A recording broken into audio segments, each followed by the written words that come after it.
Today we're getting into the latest Tesla news, including Tesla's huge Supercharger Expansion, another record-breaking quarter, more Cybertruck prototypes, and a new version of the Model 3 officially coming out of both factories, so let's get into it.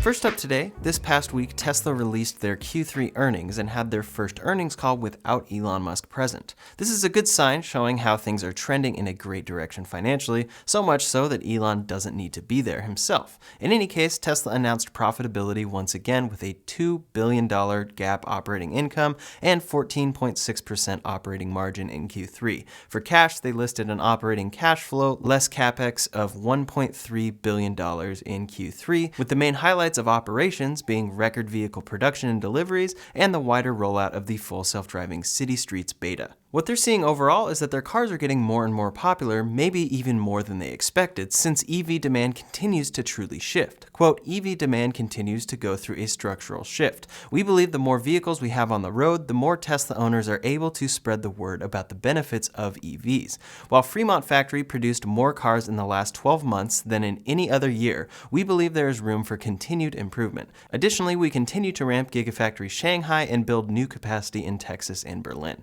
Their expansion has, of course, come with issues and roadblocks that will continue into the future. Quote, a variety of challenges, including semiconductor shortages, congestion at ports, and rolling blackouts have been impacting our ability to keep factories running at full speed. They feel that their way of dealing with supply issues is unprecedented in the auto industry, and this is especially apparent with how Tesla has been able to find multiple types of semiconductor chips for their cars, write the software for them, and ship them, while others have had to halt production at times.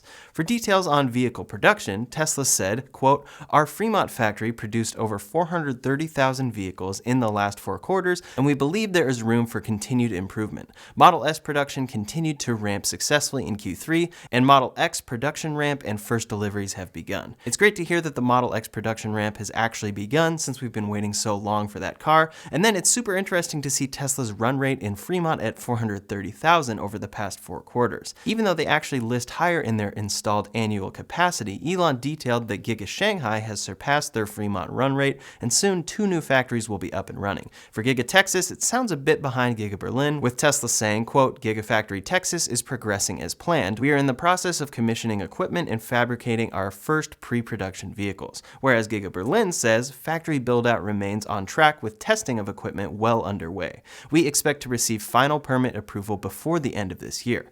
Tesla gave some general updates about vehicle software, their app, energy storage, their safety score rollout, and more, and then gave some specifics about their new 4680 battery cells, saying, quote, the 4680 in-house cell project continues to progress. We are producing an increasing number of battery packs for testing purposes, and so far the test results meet our current expectations. Front and rear body castings, both needed for our structural battery pack architecture, are being produced at Gigafactory Texas. This is still pretty unclear for timelines, but hearing that these batteries do meet their current expectations is great to hear, especially after all the impressive claims they unveiled at Battery Day for those batteries.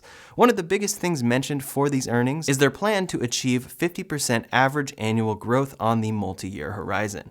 This relies on a few factors, but shows Tesla's huge expansion plans are not slowing down anytime soon. Those are all pretty general updates, but one sentence on this document showcases exactly what Tesla plans to change on the Model 3 going forward in the US and multiple cars in other countries. Right now, Tesla ships the Standard Range Plus Model 3 in the United States, and that's their cheapest car. In other countries receiving cars made at Giga Shanghai, they offered the Standard Range Model Y as well. Both of these are great options for people who want a great functional car and don't need to pay an extra $10,000 to get the most range possible. For me, I always thought purchasing a Model 3 Standard Range would be a mistake, but after owning one for around 7 months, it has been an incredible car to own.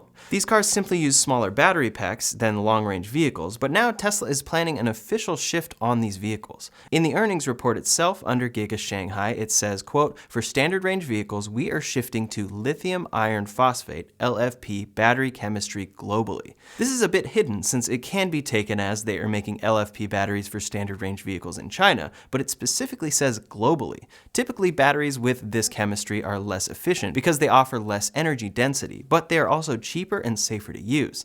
Tesla has used this chemistry in China for standard range vehicles, briefly introduced some standard range vehicles in the US with it, but didn't make it official. Now they are. Currently, LFP battery cell production is centralized in China, but Tesla's senior vice president of powertrain and energy engineering said, quote, "Certainly our goal is to localize all key parts of the vehicles at least on the continent, if not closer to where the vehicles are produced. So that is our goal, and we're working internally and with our suppliers to accomplish, and not just at the end assembly level, but as far upstream as possible." So Tesla will keep ordering LFP cells from CATL, but plans to work on its own LFP cells in the US or use a supplier to make them. Going forward, this will mean that the Model 3 standard range will switch battery chemistry everywhere, and the Model Y standard range could have a better chance of returning. So why does this matter? Well, overall, you'll still have a great experience with this different chemistry, but a few things do change. For one, the range will likely drop about 10 miles from 263 miles EPA to 253 miles EPA.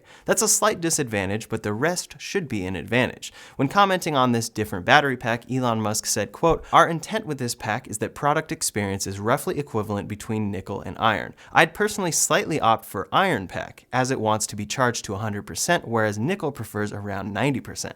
Some views on this shift outside of Tesla say that, quote, "LFP has both positive and negative trade-offs. It's significantly cheaper and doesn't require any nickel or cobalt. It's also more stable, which makes it safer. However, people do note that cold weather does affect these batteries more, meaning that you'll see less range out of this pack compared with a typical one in cold weather. Definitely a consideration for those living in cold climates, but again, there are benefits. Quote, "LFP batteries are cheaper and safer. With this chemistry, you can charge your vehicle's battery up to 100% and not worry as much about degradation long term. The other thing is these batteries are really easy to recycle, and sourcing raw materials for these is easier to do ethically. That's why iron-based batteries are really the battery of China already, and they're all you need for standard range cars. With a normal Tesla battery pack, you really only want to charge to 80 or 90% each day. Tesla even warns you on screen when you try to charge above there to only reserve 100% charges for road trips, since it will harm the overall life of the battery pack. For daily driving, that's typically not an issue, but when you're driving a standard range Model 3, for example, getting an LFP pack will actually give you more range day to day. For example, if EPA ratings were accurate, you would charge your 263 mile standard range Model 3 to a 90% max each day and see about 236.7 miles of an EPA range. Compared with this new pack with an EPA range of 253 miles that's fully accessible every day with no harm to the battery. It's a pretty interesting difference and another consideration to keep in mind when buying a future Tesla. For daily driving in a moderate climate, it seems this new chemistry could make more sense. It also just might be nice to not have to worry about charging percentage and battery longevity. I have a friend who recently bought an LFP battery Model 3 when Tesla briefly sold them in inventory. He rents it out on Turo and frequently finds that renters have no idea about charging to 80 or 90%. So for this car, it's actually great because they charge to 100% and it's no concern.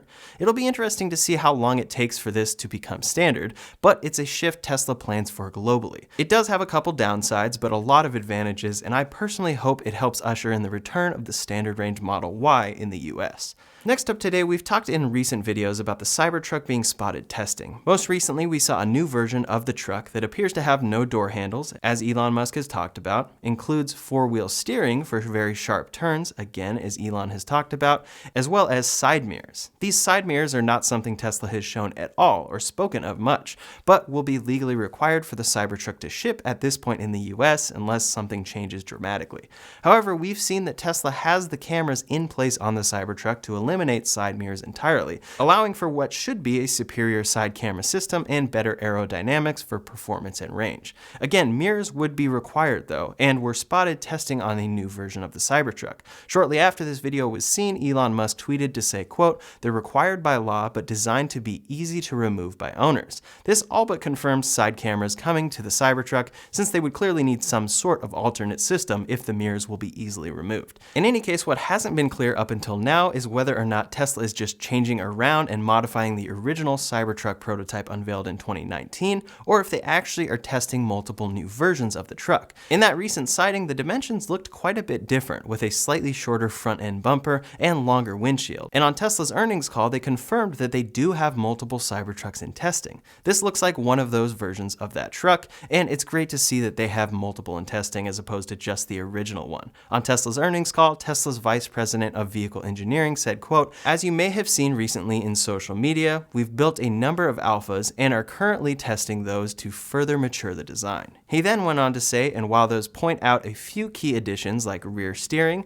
there are also a number of smaller or less visible improvements, though the product is largely true to the initial vision. We'll continue to work through the product in the beta stages that we're in now and look to launch that by next year. The biggest question that will probably only be answered once the Cybertruck launches is whether or not Tesla decided to shrink its size by 3%, as Elon Musk has mentioned.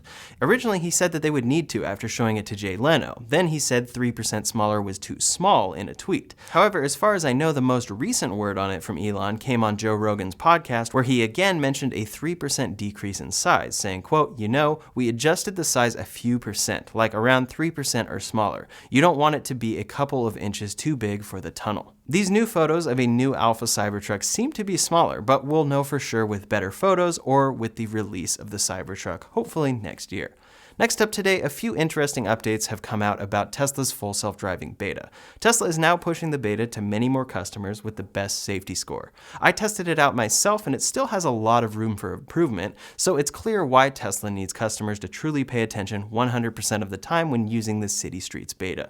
Now, Tesla owners with the beta have been getting notices for autopilot strikeouts, saying, quote, you are receiving this email because telemetry from your vehicle was flagged for improper usage of the FSD beta feature. Specifically, while using the FSD beta feature, you or another driver of your vehicle received 2 or more strikeouts, which resulted in the loss of autopilot availability for that drive, or at least 1 strike per 5 kilometers, about 3 miles driven on autopilot, which is a visual and audible warning that requires attention. This is your only warning to please keep your hands on the wheel and remain attentive at all times when using autopilot. The car is not autonomous, and if you aren't paying attention, a crash could happen, and you or others could get hurt or worse. So failure to abide by this warning will result in removal of the FSD beta feature from your vehicle. They are not playing around when it comes to this beta, and it's clear why they are actively using the interior camera. When I used it myself, I even noticed getting dings to pay attention when simply moving my eyes down to the screen, which raises the question as to what Tesla plans to do with older cars who bought FSD but don't have an interior camera. This would include every Model S and X prior to the recent interior refresh. Maybe Tesla will rely on more frequent or aggressive steering wheel input for these cars, but either way, older cars will reportedly need a camera update in general.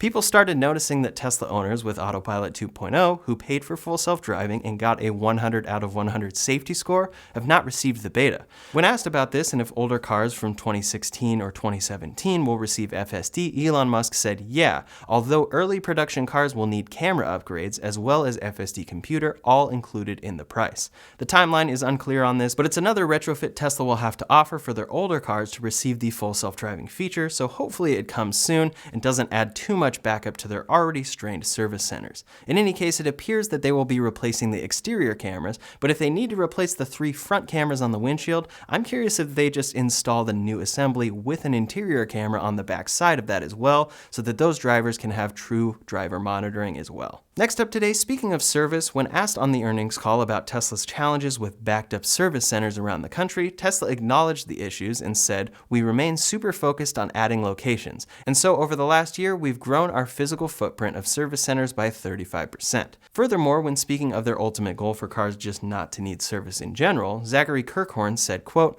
we're also adding staffing as quickly as we can in the areas that are most impacted by the imbalance of supply and demand for service. But I think the most important part about all of this, and we've said this on calls before, where the best service is no service. And so we have been incredibly focused as a company both on the initial quality of our vehicles and reliability of our vehicles. Ultimately, that will be the best solution, and as I've said before, if Tesla can truly fix their quality control issues at Fremont or by building cars at new factories, that will see a significant reduction in necessary service appointments. As Tesla sells more and more cars though, service isn't the only issue. The other part is their Supercharger network.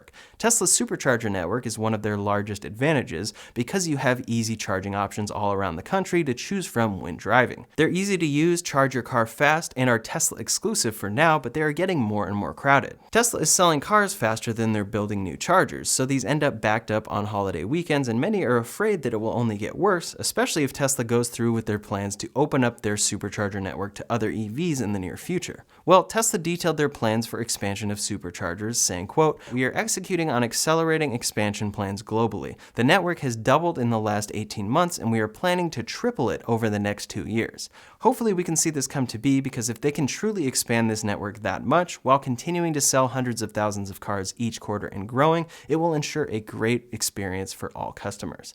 Last up today, some interesting updates about the rollout of the new Tesla Model X. Tesla has finally started first deliveries of that car, which hadn't shipped for over 9 months after the refresh was announced. But it has been confirmed that, quote, first deliveries of Model X long range have begun in the Bay Area and will expand to all North America locations in the following weeks. Reportedly, Tesla plans to only produce 6-seater Model X configurations to start, and customers who ordered 5 or 7-seaters will have to wait. Tesla has even said that you can ask Tesla to modify your order to a 6-seater, keep your original time of order pricing, and possibly take delivery faster with director approval. Regarding specific delivery timeline updates for customers, Tesla said early to mid Q4 2021, we expect to update timing in customer accounts to be more specific. They also noted that first deliveries will not deliver with all software features, which is common for Tesla when they first ship a new car. We still haven't seen 2 main features, noise canceling and AAA gaming or rear screen gaming, come to the refreshed Model S, so hopefully we see those arrive soon in both of these vehicles via over-the-air software updates.